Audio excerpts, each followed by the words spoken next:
இப்போ இது ready. Stove off பண்ணிடலாம்.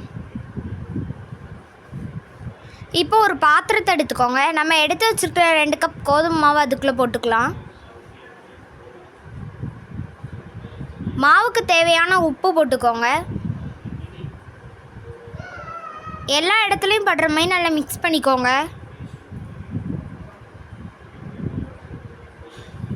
கொஞ்சம் கொஞ்சமாக தண்ணி ஊற்றி அதை நல்லா சப்பாத்தி மாவு பதத்துக்கு பிசையுங்க. இந்த மாதிரி நல்லா பிசைஞ்சு எடுத்துக்கோங்க. குட்டி குட்டி உருண்டையாக பிடிச்சி எடுத்துக்கலாம். அதுலேருந்து